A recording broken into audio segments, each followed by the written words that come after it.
السلام عليكم ورحمة الله وبركاته. النهاردة هنتكلم عن النهائي الحلم الجزء الثاني عن الزمالك مع باتشيكو. هنحلل الفيديو ده هنقسمه لجزئين. الجزء الأول هنتكلم فيه عن ازاي الزمالك بيشتغل مع باتشيكو دفاعيا وهجوميا، والجزء الثاني هقول فيه وجهة نظري ازاي الزمالك يقدر يواجه النادي الأهلي بناء على الفيديو الأول اللي عملناه امبارح عن الأهلي وأسلوب أدائه مع موسيماني. فتعالوا كده نتفرج الأول. في الجزء الأول هنشوف ازاي الزمالك بيشتغل مع باتشيكو دفاعيا وهجوميا. تعالوا معانا على السبورة، يلا نشوف الجزء الأول. الزمالك مع باتشيكو بيحافظ على نفس طريقة اللعب اللي كان بيشتغل بيها برضه مع كالترون، وهي أو من السنة اللي فاتت كمان مع جروس 4-2-4-2-3-1. بس الزمالك طبعا مع كل مدرب بيبقى له شكل وطريقة في التنفيذ. يعني باتشيكو بيهتم أكتر حاجة في التنظيم الدفاعي وشكل الزمالك الدفاعي. هنبدأ الأول نشوف الزمالك وخصوصا مع باتشيكو ازاي بيبدأ بيدافع الأول ازاي قبل اللي بيهاجم. فهنيجي نشوف ازاي الراجل ده بيشتغل. دايما الراجل ده بيبقى عنده الباكين مع الهافين هنا هو دول دايما هما بيبقوا نازلين معاهم بيدافعوا، وبيجي عند الاتنين لعيبة نص الملعب دايما هنا هو الاتنين ديفندر. ما بيشتغلش واحد فيهم ستة واحد تمانية، هو بيبقى في الغالب بيشتغل الاتنين ستة وبيقسم عليهم الملعب. بيبقى واحد مسؤول ان هو بيدافع في الجزء اليمين دوت مع المجموعة ديت، ودوت بيدافع في الجزء الشمال مع المجموعة ديت. بتلاقي باتشيكو دايما بيعمل ايه؟ بيبقى الراجل راس الحربة بتاعه دوت واقف هنا على دايرة السنتر، بيبدأ هي دي بيسيب تقريبا تلت ملعب. وبعد كده عنده الراجل رقم 10 بيبقى موجود معاه هنا اهوت، والاتنين ديفندر اهمت، وادي الهافين اللي موجودين هنا اهوت، وادي الباكين. وتلاقي دايما خط الدفاع بتاعنا بيبقى طالع على قوس ال 18 هنا كده اهمت، وادي الباكين. فتلاقي مساحة اللعب اللي الزمالك بيشتغل فيها ما بتزيدش على 40 ياردة ما بين خط الدفاع وخط الهجوم. ودي يمكن من أكتر المميزات بتاع باشيكو من ساعة ما جه الزمالك، اللي هو بيحاول إن هو يعالج النقطة دي. النقطة دي كانت فيها مشكلة كبيرة في الزمالك، إن كان بيبقى فيه مسافة كبيرة أوي ما بين راس الحربة. كان بيبقى الراجل ده موجود هنا كده، والناس دي بتبقى موجودة ساعات كمان بتسقط جوه ال 18، بيبقوا موجودين هنا. فهو الراجل بدأ يعالج الحكاية ديت، إن إحنا مصطفى بيبدأ الديفنس من هنا، وخط الظهر دايما بتلاقيهم الناس طالعين على قوس ال 18 هنا، فبحيث ان هو يضيق المسافات. وبيشتغل دايما زي ما قلنا كده على مجموعات لعب، ان الراجل هنا الباك والهاف هنا بيشتغلوا مع بعض، وبيجي لهم واحد من الاثنين ديفندرات، واحد بيشتغل مع المجموعه دي وواحد بيشتغل مع المجموعه دي. يعني هو الراجل دايما سواء دفاعيا ولا هجوميا بيشتغل مجموعات لعب، ان احنا بنشتغل مجموعه يمين ومجموعه شمال. واوباما بيبقى موجود برضو يا اما مع مصطفى هنا كده، واحنا بنبقى طالعين لو بنضغط، او لو احنا نزلنا لتحت بينزل اوباما معاهم تالت هنا هو. دوت بيبقى شكل التنظيم الدفاعي بتاع الزمالك. وطبعا بيكون في عندنا المساك اليمين اللي هو كان بيبقى محمود علاء، وربنا يشفي الونش قدر الله ما شاء فعل ان الونش مبقاش موجود. هو لعيب مؤثر جدا، بس ان شاء الله ربنا شايل لنا الخير وعبد الغني يقدر يأدي. فلما بيبقى موجود عبد الغني هو اللي بيشتغل مساك يمين، ومحمود علاء بيشتغل مساك شمال، بحيث ان يشغل مجموعات اللعب. بيجي يبدأ بعد كده هو الجزء الدفاعي زي ما قلنا، من شرقي بينزل هنا وزيزو مع الباك. دوت الجزء بيبقى شكل الزمالك دفاعيا مع باتشيكو. الجزء التاني لما بنيجي بقى نبدأ نشتغل احنا هجوميا، ايه اللي بيحصل؟ زي ما اتفقنا كده، وعلى طول عنده مجموعات لعب. بيبدأ الراجل لو احنا مثلا هنشتغل من ناحية اليمين، ادي الهاف وادي الباك رايت هنا، وبيبقى طارق حامد موجود معاهم هنا اهو، لأن طارق في الغالب بيبقى هو اللي بيشتغل الديفندر اللي ناحية اليمين، وطارق معاهم هنا. وبيجي اوباما، ادي مصطفى بيبقى جوه هنا كده، وبيجي اوباما بيبقى برضو مساند للجزء دوت معاهم هنا. وبيجي بن شرقي بيشتغل كراس حربة بيخش هنا تاني. وقت ما بنيجي بنشتغل هنا الاتنين دول، وبيأمن لطارق ليهم. لو احمد عيد هو اللي موجود بيبقى طارق هو اللي بيشتغل شويه، واحمد عيد بيبقى واقف هنا شويه، لان احمد عيد القدرات الهجوميه عنده اقل بكتير. لو حازم هو عنده قدرات هجوميه عاليه، هو اللي بيروح مع زيزو بيشتغل هما الاثنين من هنا، وطارق هو اللي بيجي يأمن ظهر حازم مع وجود اوباما. اول ما بنبدا نشتغل سواء حازم هو اللي بيطلع ويعمل الاوفر من هنا، او لو زيزو هو اللي اشتغل وراح عمل الاوفر، بيبقى موجود مصطفى محمد، اوباما، بن شرقي. وطبعا بيبقى موجود هنا كده فرجاني الساسي موجود. ومن هنا عبد الله بيضم هو يغطي، وادي على طول تلاقي خط الظهر طلع وراهم. الراجل ده اكتر حاجه بيشتغل عليها ان دايما المساحات الفرقه بتشتغل كبلوك، الفرقه كلها بتطلع مع بعض تنزل مع بعض، يبقى دايما المسافات قريبه. بيحاول ان هو دايما يحافظ على الحكايه دي بحيث ان ما يبقاش فيه مسافات كبيره. لو اشتغلنا من ناحيه الشمال دايما بن شرقي هو بيبقى داخل لجوه شويه، وبيشتغل عبد الله دايما هو اللي بياخد الخط، وبيبقى معاهم فرجاني ساسي بيشتغل من الحته دي. وبرضه ان هو مصطفى محمد، اوباما بيجي من هنا، وزيزو بيجي يخش من هنا. بس زيزو ما بقاش مش مميز قوي في حته التكمله الهجوميه كمهاجم تاني من ورا مصطفى. بيجي يشتغل هنا عبد الله، وبن شرقي برضه بيخش هنا على اساس يعمل الحكايه دي، وبيجي برضه طارق بيبقى موجود هنا وبيقفل من الناحيه دي، وادي الاثنين، وبيجي من هنا اهوت، ادي طارق اهو قافل كده، ومن هنا برضه بيعمل بحيث ان يبقى الخطوط دايما متقاربه. دوت طريقه لعب الزمالك هجوميا ودفاعيا مع باتشيكو. وخدوا بالكم ان باتشيكو الراجل جاي في نص الموسم، او مش في نص الموسم ده، في اخر الموسم، واشتغل على طول دايما. الماتشات كانت قريبه قوي من بعض، فتلاقي الراجل ما عندوش فرصه كتير للتدريب، دايما بيشتغل نظري اكتر، وبيحاول يحفظ اللعيبه، ويحاول الاساسيات. يعني دايما بيحاول ان هو يحافظ على الاساسيات تكون موجوده، تقارب الخطوط، المسافات تبقى قريبه، التنظيم. دي اكتر حاجات ملحوظه ان تشيكو بيشتغل عليها. في كم ملحوظه بقى، عشان ده المقدمه كده للجزء الثاني من الفيديو، وهي وجهه نظري ازاي الزمالك يقدر يواجه الاهلي. خد بالك عشان لما نيجي نتكلم ان الثلاثه دول، طارق حامد وفرجاني واوباما، اللي هم على طول بيشتغلوا مع بعض، الثلاثي ده ما اجتمعش في وجود باتشيكو ولا مباراه ولا ماتش الثلاثه دول لعبوا مع بعض. سبحان الله كانت الظروف دايما بتعاكس. يعني اول ماتش باتشيكو مسكه كان طارق متعور، اللي هو ماتش المصري، كان موجود ساسي واوباما. ساسي اتطرد في الماتش ده وحصلت المشكله وتوقف، فساسي ما بقاش موجود، وطارق واوباما هم اللي بيشتغلوا، وبيجي معاهم اسلام جابر او امام عاشور. بعد كده بعد كده لما رجع ساسي على ماتش الرجاء في الذهاب، ما بقاش موجود ساسي برضو، الموضوع الكورونا والكلام ده، ففضل برضو طارق اوباما. جينا الرجاء هنا ما بقاش موجود اوباما، اتصاب، بقى طارق وساسي بس. حتى طارق وساسي نفسهم ما اشتغلوش مع بعض في وجود باتشيكو غير مباراة واحدة، اللي هي الرجاء اللي هنا في العودة، وكنا بنشتغل بأسلوب لعب مختلف. فعشان لما نيجي نتكلم في الجزء وجهة نظري إن الزمالك لازم يغير طريقة لعبه من 4-2-3-1 ل 4-3-3. الناس كلها تقول لك لا بس احنا متعودين على الطريقة دي والثلاثي ده. التوظيف مع باتشيكو زي ما اتكلمنا ان الاثنين ديفندر بيشتغلوا الاثنين ستة، وبيبقوا مقسم الملعب عليهم، عكس مثلا مع جروس كان بيشتغل طارق هو اللي بيبقى دايما دفاعي، وساسي هو الراجل رقم 8. الراجل ده لا، ما بيعملش كده، الراجل ده بيقسم الملعب على الاثنين. واوباما بيبقى له دور دفاعي موجود، ان هو بينزل هنا وسطيهم، او بيشتغل معاهم بس فوقيهم شويه، وبيكمل كراس حربه. فالوضع مختلف. فنيجي النهارده والناس يمكن هتقول برضه في 4-3-3 احنا لعبنا بيها في ماتش الرجاء في العوده وشكلنا كان وحش. هنتكلم في النقطه دي. فانا وجهه نظري ان احنا لما نيجي نقابل الاهلي، وهقول لك ليه، ان احنا لازم نشتغل 4-3-3. ازاي بقى؟ اهو هنشتغل ان هو الاربعه هم دول، ويا رب يا رب حازم امام يكون جاهز، لان حازم هو اللي اكتر هينفعنا اكتر بكتير من احمد عيد في اسلوب الاداء والفكره اللي انا عايز اكلمكم عليها واشرحها لكم ان احنا نشتغل عليه. فحازم هيكون ضروري جدا في الطريقه دي، فيا رب ان شاء الله يكون جاهز ويقدر ان هو يشتغل. هنشتغل الاربعه دول، وقدامهم طارق حامد على شماله هنا، او خلينا الاول في اليمين، على يمينه هنا هو فرجاني ساسي، وعلى شماله خلينا مش هقول الاسم دلوقتي لان انا هبقى اناقشكم شويه في الراجل اللي هيلعب هنا هو. وبعد كده موجود بن شرقي وهنا زيزو، وهنا بن شرقي، وهنا مصطفى محمد.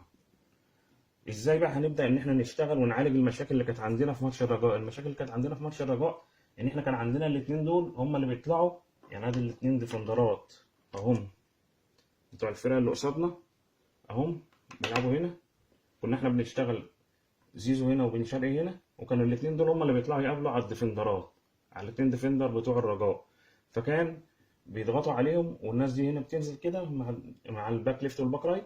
فكان طارق هنا دايما بيبقى لوحده، لو الهاف ما بيخش هنا والهاف التاني بيخش هنا، كان بيبقى طارق لوحده عليه زياده عدديه، فكانت بتعمل لنا مشكله كبيره. ويمكن عشان كده الناس قعدت تشتكي وتقول لك الطريقه مش مناسبه والكلام ده. لكن انا بفكر ان احنا نعمل ايه بقى؟ لا انا مش هخلي ساسي اللي هو التاني هنقول مؤقتا دلوقتي في وجهه نظر اسلام جابر، مش هخليهم هما الاثنين يطلعوا هنا، لا انا هخلي الاثنين دول موجودين هنا اهو، وهخلي واحنا بنفقد الكوره بن شرقي بينزل هنا اهو، وزيزو بينزل هنا، هما اللي بينزلوا على الاثنين ديفندر. يعني وليكن ده عمرو السوليه بن شرقي بياخده، ده ديانج زيزو بياخده، وهنا مصطفى مع اهو الاثنين مساكين بتوع الاهلي. بس طبعا بنفس اسلوب ادائنا هو. يعني الناس دي هنا كده برضه اهو مصطفى ينط على الدايره، وادي هم دول بينزلوا عليهم ينط، وادي الاثنين ماسكين. نسيب للنادي الاهلي الاستحواذ، ان هو بيبدا هجمته عادي براحته الاثنين دول، واول ما بيقربوا هنا بنبدا نشتغل معاهم. دوت موجود. هنا بتلاقي عجاي، احنا كنا اتكلمنا امبارح ان عجاي وحسين الشحات بيشتغلوا من جوه، بيشتغل على طول من جوه. وادي قفشه، وقلنا ان قفشه ومروان بيشتغلوا ايه تقريبا على خط واحد. فالطريقه دي ميزتها ايه؟ النهارده انت هتبدا تشتغل، وادي هم، ادي ايه المفروض دوت معلول ودوت محمد هاني. هنبدا لما نيجي نلاحظ على الطريقه دي، انا عندي هنا اهوت كده موجود ادي السولية وديانج عليهم اتنين، زيزو واشرف بن شرقي. هنا هو حسين الشحات واجاي بيشتغل معاهم فرجاني ساسي واسلام جاب. وهنا طارق بيشتغل بيقفل المنطقه دي خالص، اللي هي المنطقه اللي الاهلي اساسا بيشتغل فيها مع الونش او الونش دايما في قلبنا، مع محمود علاء ومحمد عبد الغني. هنا هو يبقى انت كده قافل عليهم منطقه اللعب. طب هنا هنا معلول لما بيتقدم بيطلع حازم هو اللي يقابله، بياخده من بدري. محمد هاني بيتقدم بيطلع عبد الله جمعه عليه من هنا، هو اللي بيقابله. فاصبحت انت كده قافل منطقه الزاد اللي كنا بنتكلم. ما تخليش بقى عندك الباك رايت والباك ليفت محتار يخش مع اجاي ويسيب المنطقه دي كلها، او عبد الله جمعه يدخل مع حسين ويسيب المنطقه دي كلها. لو حصل ان الراجل دوت، لان برضه الهاف بيبقى راجع ايه بظهره، عكس اما هنا الراجل الباك رايت هو اللي بيطلع يقابله بوشه، ودوت الباك ليفت بيطلع يقابل بوشه، وغير الهاف اللي بيبقى جاي وده جاي بوشه وهو جاي بالجنب كده فممكن يعدي منه. لا، انا اخلي ده الباك رايت اهو بوشه وده بوشه، بيقابلوا بعض وده بيقابله.